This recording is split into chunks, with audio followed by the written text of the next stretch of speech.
Hello and welcome back to another exciting week of my model horse collection. This week we've made it down to the floor and some of my absolute favorite stuff. This is my collection of lamps, and there will be a few clocks and some other stuff in here.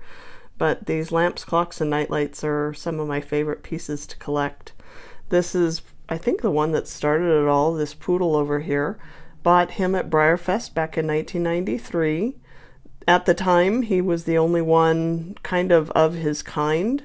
Since then, I think there have been two or more found. He's on a metal base, and he has a fiber woven lampshade that's really cool. I think he probably dates to the 50s or 60s. I did research on him back when I bought him, which of course I no longer remember years later. And I've seen a couple of Western horses on a similar kind of metal base. So he is a very fun piece. He is huge and started off my journey into the collecting of lamps and other interesting Briar pieces. Next we have the wood grain running mare and foal. This is an example of the Dunning lamps. They are on the wooden bases, unpainted. I think they're walnut with a little beveled edge.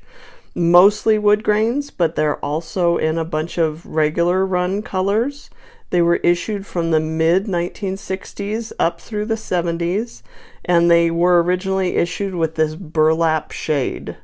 So you can find them, like I said, in wood grain or regular run colors. There are a variety of horses and animals. They did the longhorns and the bulls. They did the Arabs and the running mare and foal. On the base, they'll have a little sticker that says Dunning Industries usually. They were advertised as a ranch, quote-unquote, ranchcraft line. Some of them have the original hang tags, which are very cool. The running mare and foal was one of the harder ones to find. Still is, a little more common, but still pretty difficult to come by and very large. Just as large as that poodle lamp. So, fun pieces, but difficult to find room for in the collection. Then we have the Fury Prancer lamp. These guys date to the 1950s. They are on a plaster base that's kind of sculpted to look like rock with a little cactus. They're very easy to damage. Very, very difficult to find in good condition.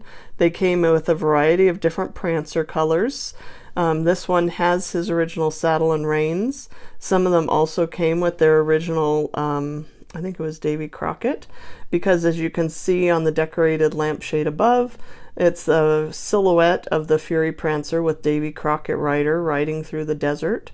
This is the way they were originally issued. They're very hard to find, as I said, in good condition with the base and the lampshade, and the horse all in good condition. So he's pretty scarce and very old, from the 50s. Next we have a regular colored elephant from the Dunning Industries Ranchcraft line on that walnut base with the burlap shade. I have tons and tons of these guys. I tend to sell them on because they're so big, so the elephant stays because he's actually nice and small and fits in a little space. So that's actually why he's still here, and some of the other larger pieces have moved on and out of the collection. My absolute favorite lamps, and these guys, I keep every single one of them that I find. These were made by, or they're called Glen-Tek lamps. They have a foil sticker on the base that says Glen-Tek Industries from Arizona. They are all on the same type of wooden base with painted edge, horse attached, and the horse usually has a little fun something with them. So these guys have fences.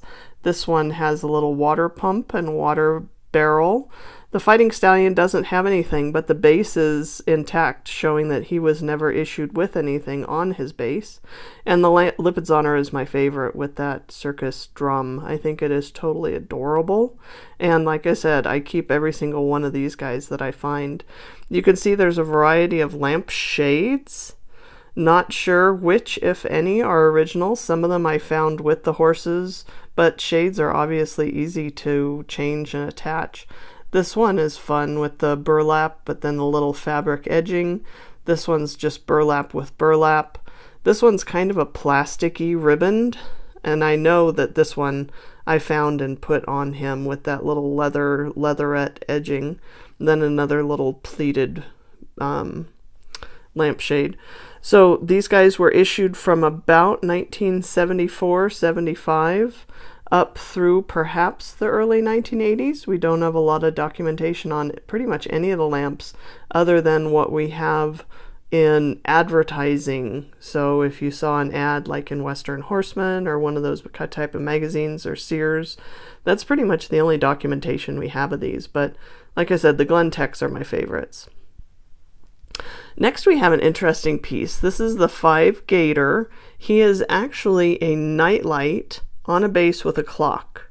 My best guess is that this is a handmade, homemade piece. We as collectors will group things that sort of have some sort of mass production, like the Glen-Tek and the Dunning Ranchcraft lamps. We'll take them as original finish, but if it was made at home, it's a custom. I have a sneaking suspicion this is a custom. Haven't done a lot of research, bought it at Briar Fest just a year or two ago. But I'm thinking that the 5 Gator nightlight could be original because there was a bunch of nightlights issued. Someone could have bought that and then put it on the base with the clock. So I need to do a little more research on him, but he is a fun piece and suits my interesting floor collection. Then we have the Briar Anniversary Carousel horse. This is porcelain. It's got the family Arab and Palomino on one side and I think the Western horse on the other on the base, and he's a music box too. Then we have a really fun piece. This is the elk on a base with a clock and a pen. I've seen lots of these guys with different bases and different clocks. Need to do a little bit more research with these guys because I've seen enough of them to think that there might be some sort of mass production done of them. And then finally we'll finish up with a Mastercrafter clock. This is actually one of the first pieces that Briar produced as a company. They produced the base, kind of the plastic fireplace finish, and then the Mastercrafters would put the clock face in it and sell it. So they were never credited to Briar, but it is one of the earliest Briar molding company products. They just didn't take credit for it or advertise it themselves as an individual piece. So, as I said, hope you enjoyed. That's some of my absolute favorite stuff. I'll come back to the Glen-Teks because they're my favorites. And hope you enjoyed that. Next week we'll move on to some other interesting stuff, so join me then. Thank you.